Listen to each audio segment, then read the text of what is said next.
Well, welcome back to Imperfect, the Heart-Centered Leadership podcast. And I want to welcome Scott Marshall. And Scott, I have to say, you are the first leader that I've interviewed, and I've interviewed over 300 around the globe, and you are physically on a ship. And where and what body of water are you in?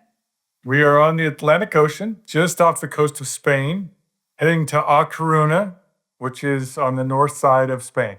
Isn't that amazing? How cool is that? And here we are chatting. Well, I'm delighted that you wanted to be on the show. I've got some leadership questions prepared for you and some fun questions. So I'm going to dig right in if you're ready. Let's go, Deb. Okay. You speak a lot about safe discomfort in leadership. How do you create that psychological space for growth, Scott, without tipping into, I'm going to call it overwhelm for your team? Well, I would say it's a constant reflecting, listening, learning tour. There is no magic. It's just simply trying to be as present every moment that I can, to be aware of the sense of tension and stress in the organization. And is it too little or too much? Mostly, I listen carefully to my senior leadership team, very carefully, always being willing to ask the questions. And they also understand that we are not in a place where we can ever be complacent and we can never overstress. So it's just constant attention to the dynamics of play and trying to be the best listener possible. Well, and you said two words that I often say to the leaders that I work with, listening tour. And it is just that. You go on a tour and listen to everyone and everything that you can.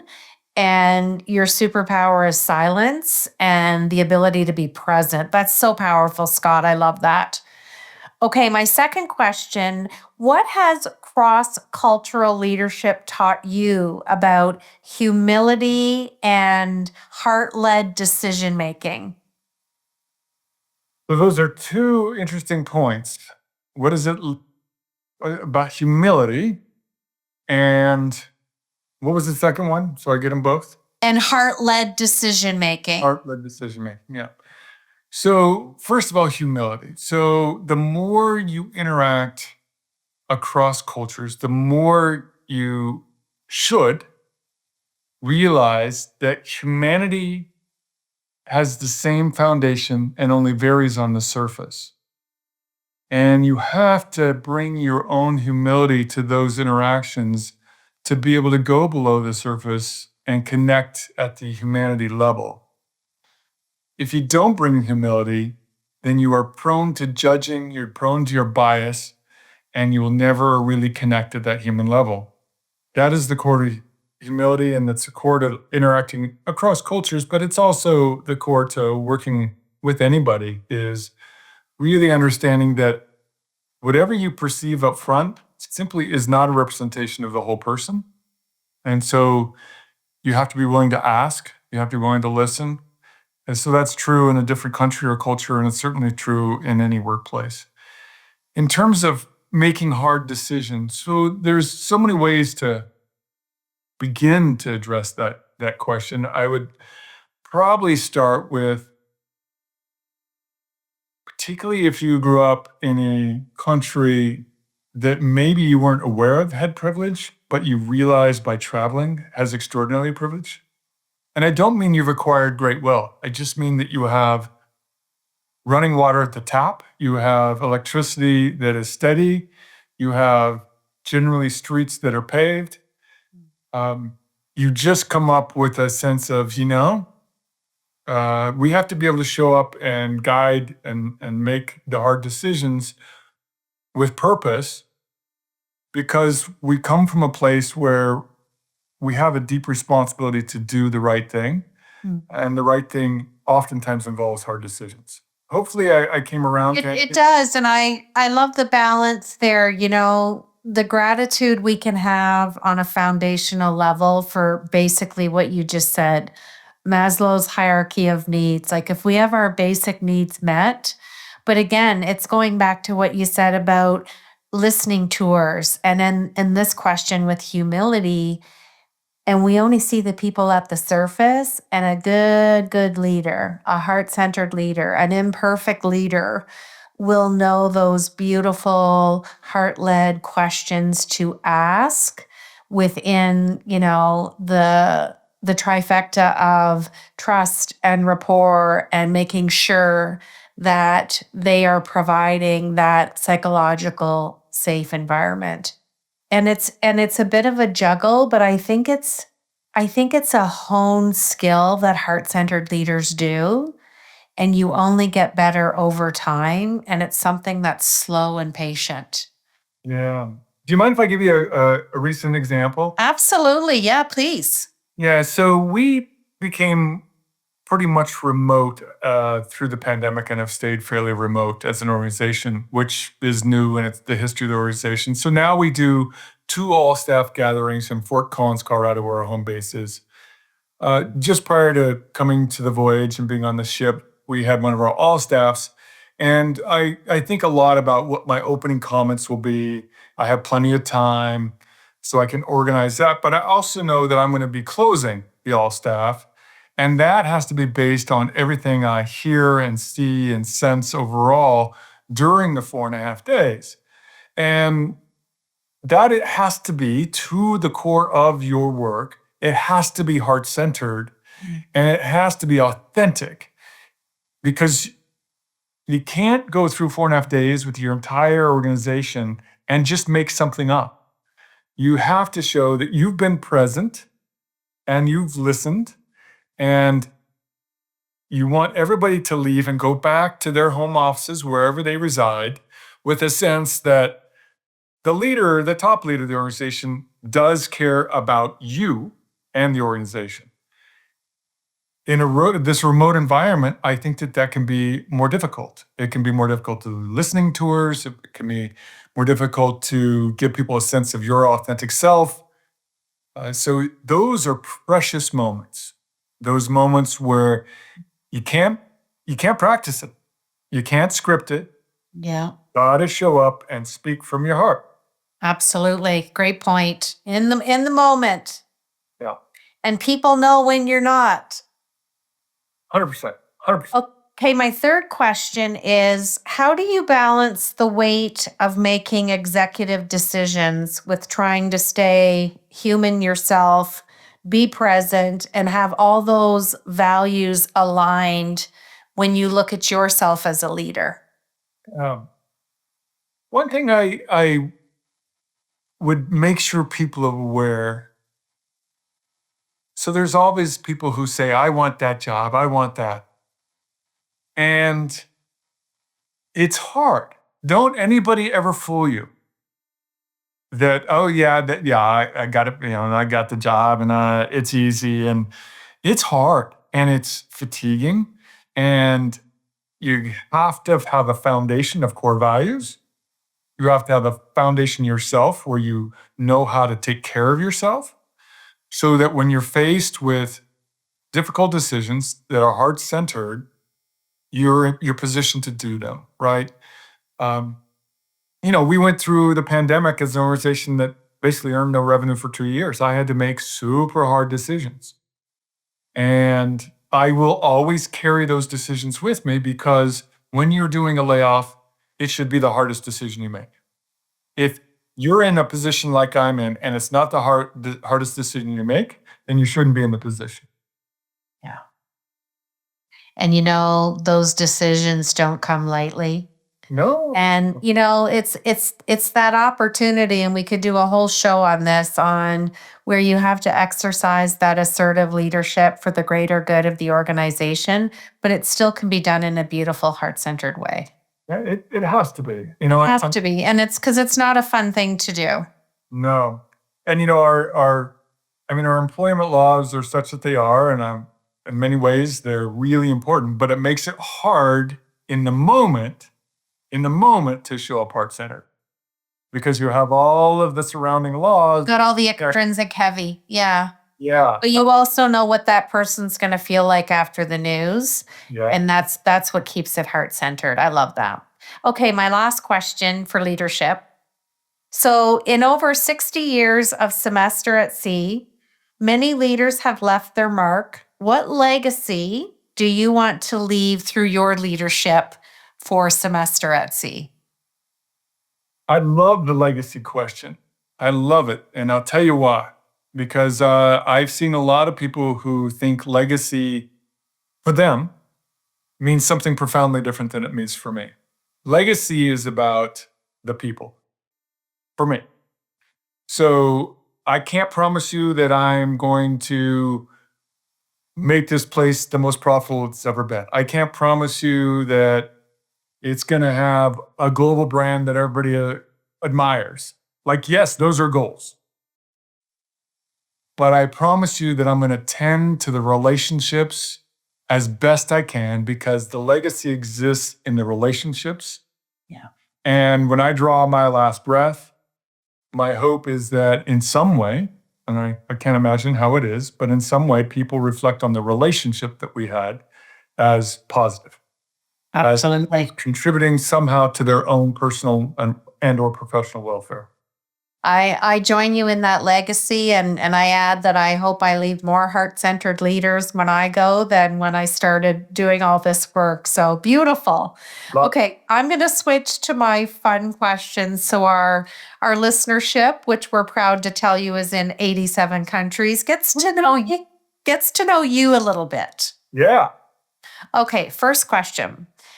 If Semester at Sea had a Leader of the Voyage award voted on by students, what do you think they'd say you earned as your title? Wow. An award in my name or Let me say it again. If Semester at Sea had a Leader of the Voyage award, which was voted on by students, what do you think the students say earned you that title? that I show up and be present for them whenever I can. Whenever I can. Absolutely. In this office I'm in right now on the ship about 3 hours ago, there was 4 students here. There's only 3 chairs. So I sat down on the floor cross-legged to talk to them. So they were actually physically above me. But I just wanted to sit and talk to them. So my hope is they see I'm just another person. Yeah. And I show up myself and be present for them. I love that. That's awesome. Okay, second question. You've literally sailed around the world. What's one expected place that cracked your heart open and changed your perspective forever? Myanmar. Tell us why. So we can't go there anymore, as I'm sure you and your audience are aware. We were able to go there in the springtime of 2017, and it was still open at that time. And here's a place that has suffered greatly economically, politically, socially. The people generally have so very little and have the biggest smiles and the warmest hearts and just want to be there with you. They're not asking for anything except for your time and your presence. And it's a powerful 5 minutes, 10 minutes, an hour when you get to sit with people who show you the true humanity and what can be there. So Absolutely. I sure hope people recover from this terrible earthquake that they just suffered. Yeah. And I hope at some point it opens up so that others can visit this brilliant place with beautiful people. Yeah. Let's hope that they get restoration so that you can go back there. Okay, my third question. If you could invite 3 leaders, they could be living or they're already passed away, on a Semester at Sea voyage, who would you invite and why? Bruce Lee, someone who, in my mind, exemplified that confidence and humility at the same time, who was a constant learner, was willing to challenge tradition and stereotype, and was a citizen of the world, truly. So, although his life was relatively short, he left an imprint on me, not just simply through his movies, but really how he presented his life. Second, a living would be Kareem Abdul-Jabbar. I grew up playing basketball. He was always too good for the team that I was rooting for. A phenomenal athlete, but also a phenomenal human being. Yes. If you follow his life trajectory, someone who stood beside Muhammad Ali when Muhammad Ali did not want to join the war, stood up for black rights in the late 60s and early 70s when that was a really hard thing to do as a known, famous athlete. Someone who converted to Islam, when no one in the US really understood what that meant, but it was true to his heart. Someone who just has lived his values in such an intelligent way. In my mind, he's a phenomenal example. He was the first practitioner of yoga in the NBA. That's why he got to play until he was 42. Anyway, there's just, if you track his life. Yes, he's an amazing human. Yes, I agree with you. And I'm a yoga teacher, so I do know that. Yeah, okay. You're one of the few people that know. He's incredible, and I love the way you framed it. He lives his values, and I talk about a diet in my book, The Heart-Centered Leadership Playbook. He got on the diet quick, losing other people's opinions. Yeah. But that's the weight that he lost, and I agree with you. He is just the epitome of humility, treating others as best as you can in a human way. And he doesn't worry what other people think because he's so grounded. Wow. Yeah, that's a great example. Who would your third one be? My mom. Your mom. Nice. My mom is 83. She'll turn 84 this month. She's always been my hero. She's someone who has traveled the world a bit. I've been able to take her around a bit. Unfortunately, physically, it's much harder for her to do so now. If I could somehow teleport her to the ship, I would. And she's, again, someone who's traveled a little bit, but is a true citizen of the world.